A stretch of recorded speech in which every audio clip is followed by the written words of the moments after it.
आदरणीय मेरे प्रिय दोस्तों और भक्तों, आपने ग्रंथों में गजेंद्र हाथी का नाम अवश्य सुना होगा। दोस्तों, आइए इस पर एक प्रकाश डालते हैं। गजेंद्र हाथी के बारे में ग्रंथों में जो कुछ भी आया है उसके बारे में आपके समक्ष यह सूक्ष्म वृत्तांत रख रहा हूँ। उम्मीद करता हूँ कि दोस्तों आप भी इस वृत्तांत में बने रहेंगे मेरे साथ। दोस्तों, महाभारत के अनुसार एक कथा आई है जिसमें होता एवं ब्रह्मा दो भाई हुए हैं। वह दोनों ही प्रभु परमात्मा का सिमरन किया करते थे और इकट्ठे ही रहा करते थे। दोस्तों, एक दिन दोनों ने सलाह करके एक राजा के पास पहुंच की कि दक्षिणा लेने जाएंगे, और यह मालूम नहीं कि वो क्यों गए। दोस्तों, किसी कारण या स्वाभाविक ही भाई होता को दक्षिणा ज़्यादा मिल गई और ब्रह्मा को कम मिली। दोस्तों, ब्रह्मा ने सोचा कि मुझे कम दक्षिणा मिली है तो भाई को ज़्यादा बराबर बराबर करनी चाहिए। उसने शीघ्र ही सारी दक्षिणा को मिला दिया और इकट्ठा कर दिया। उसके दो हिस्से करके भाई को कहने लगा कि इसमें से आप एक हिस्सा उठा लीजिए क्योंकि एक हिस्सा आपका है। दोस्तों, होता कहता है कि नहीं, ऐसा नहीं हो सकता, मैं तो उतना ही हिस्सा लूँगा जितना कि मुझे मिला था। दक्षिणा आपने इकट्ठी क्यों करी? ब्रह्मा कहता है कि ब्रह्मा ने कहा कि आप ईर्ष्या क्यों करते हो? होता ने जवाब दिया कि ईर्ष्या एवं लालच आप कर रहे हो। आप दक्षिणा को आपको कम मिली है, आपने उसको क्यों मिलाया, एक जैसा क्यों कर दिया? कितनी बुरी बात है, मेरा पूरा हिस्सा दो, तुम लालची हो। ब्रह्मा ने कहा कि मैं लालची हूँ तो तुम तेंदुए की तरह हो। जाओ, मैं तुम्हें श्राप देता हूँ कि तुम गंडकी नदी में तेंदुए बनकर रहोगे। लालची आदमी होता भी कम नहीं था, उसने भी भगवत भक्ति की हुई थी और उसने भी आगे से श्राप दे दिया कि यदि मैं तेंदुआ बनूंगा तो याद रखिए तुम भी मस्त हाथी बनोगे और उसी नदी में जब पानी पीने आओगे तो तुम्हें पकड़कर गोते देकर मारूंगा। फिर याद करोगे ऐसे लालच को तुमने सर्वनाश करने की जिम्मेदारी उठाई है, नीच जमाने के। यह कहता हुआ अपना हिस्सा भी छोड़ गया तथा अपने घर को आ गया। दोस्तों, कुछ समय बीत गया। कुछ समय के पश्चात दोनों भाइयों की मौत हो गई और अगला जन्म धारण हुआ। होता तेंदुआ बन गया तथा ब्रह्मा हाथी बन गया। दोस्तों, दोनों गंडकी नदी के पास चले गए और वह नदी बहुत ही गहरी थी। भक्तों, ध्यान दीजिए कि लालच कितनी बुरी बला है। दोस्तों, भाई भाई का आपस में झगड़ा करा दिया, इतना मूर्ख बनाया कि दोनों का कुल का नाश हो गया। वास्तव में अहंकार और लालच बुद्धि को भ्रष्ट कर देते हैं। लालच में बंधे हुए लोग भी दुखी होते हैं। ऐसे ही लालच की महिमा अपरंपार है, लालच नहीं करना चाहिए। ब्रह्मा एक बहुत बड़ा हाथी बना, जैसे कि सभी हाथियों का वो सरदार हो। कोई हाथी उसके सामने ठहरता नहीं था। वह सभी हाथियों के झुंड के साथ लेकर इधर उधर घूमता रहता था और वह जंगल का राजा कहलाता था। ब्रह्मा को जो शाप मिला था, लेकिन उसे तो पूरा ही होना था। भगवान की माया के अनुसार वह हाथी एक दिन उस गंडक नदी के पास गया और उसने पानी पिया। पानी बहुत ही शीतल जल था और सारे हाथी प्यासे थे।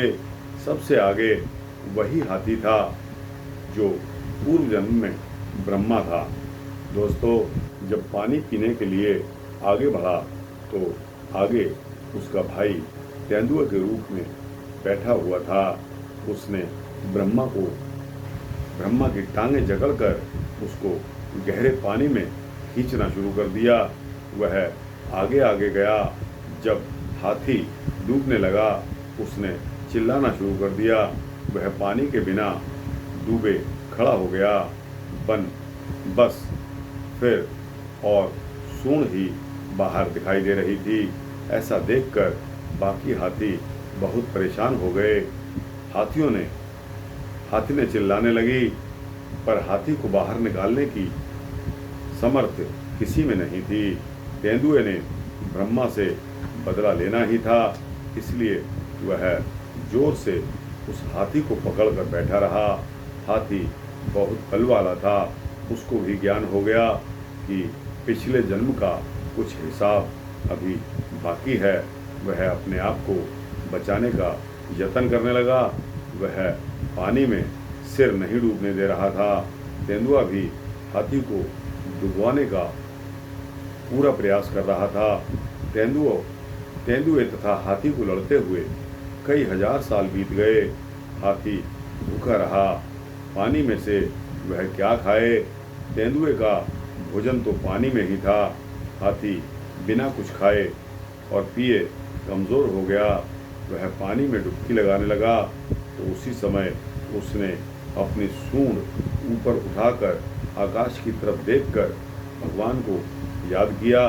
उसने प्रार्थना की कि हे प्रभु, मैं हाथी की योनि में पड़ा हूँ, मुझ पर दया करें, मैं पानी में ना डूबूं।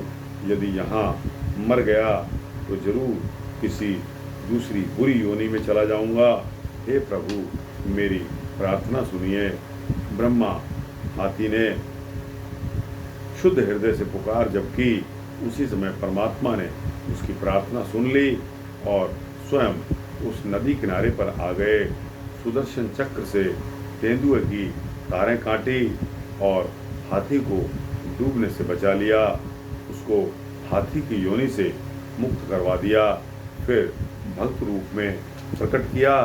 वह प्रभु का यश गाने लगा। तेंदुए का जन्म भी बदल गया। दोस्तों, यह रही कृपा प्रभु परमेश्वर श्री हरि की।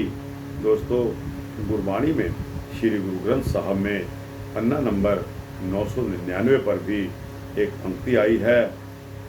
एक निमख मन माहि आराध्यो, गजपति पार उतारे। एक निमख मन माहि आराध्यो, गजपति पार उतारे। दोस्तों, पांचवें पातशाह श्री गुरु अर्जन देव जी अपनी वाणी में फरमाते हैं कि हाथी ने एक पल प्रभु का सिमरन किया तो प्रभु उसकी जान बचाने के लिए आ गए। परमेश्वर की नाम की महिमा ही ऐसी है। पशु पक्षी जो भी प्रभु सिमरन करता है उसका जीवन सफल हो जाता है।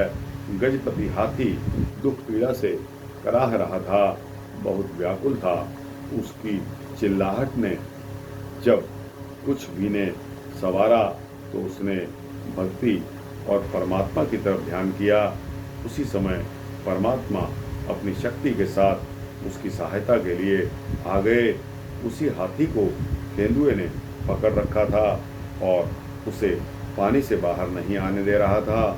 दोस्तों, यह कथा आपने एकाग्रचित होकर सुनी, इसका आपको बहुत बहुत धन्यवाद। एकाग्रचित होकर किस तरह हाथी के बंधन मुक्त हुए, महाभारत के अनुसार जो कथा है वो मैंने आपको सुना दी है। और जिसको समर्थन में गुरु ग्रंथ साहब में यह पंक्ति आई है, एक निमख मन माहि आराध्यो, गजपति पार उतारे। तो दोस्तों, कितनी समांतर बात चल रही है कि जो वृतांत महाभारत में आया है वही पन्ना नंबर 999 पर गुरु ग्रंथ साहब में भी उसकी पंक्ति आई है और साहब श्री गुरु अर्जन देव जी ने उसका समर्थन किया है। दोस्तों, कई धर्म भक्त कट्टरपंथी मेरे से अधिक जानने वाले लोग इस बात का विरोध करते हैं कि नहीं हम ईशन बिशन कबहू न तिहाऊं। दोस्तों, इस तरह की बातें करके वो गुरुद्वारे में प्रभु राम का और भगवान कृष्ण का नाम लेने की मनाही करते हैं। दोस्तों, यह बहुत गलत बात है। आपके गुरुओं ने जहाँ श्री कृष्ण भगवान का समर्थन किया है, उसकी वाणी का समर्थन किया है, महाभारत में जो वाक्य आए हैं वही श्री गुरु ग्रंथ साहब में भी आए हैं। तो दोस्तों, आपको भी उसका समर्थन करना चाहिए। इससे अपने अलग राय नहीं पेश करनी चाहिए। दोस्तों, यह वृत्तांत यहाँ समाप्त होता है। आपको कैसा लगा? अच्छा लगा हो तो दोस्तों इसको लाइक और शेयर करते हुए अपने जैसे भक्तों, जिज्ञासुओं को अवश्य भेजना। इस चैनल को सब्सक्राइब करेंगे तो आपको इसी तरह के भक्ति वृत्तांत देता रहूँगा, ऐसा मेरा संकल्प है। जय श्री राधे कृष्ण, जय श्री कृष्ण बंसी वाले।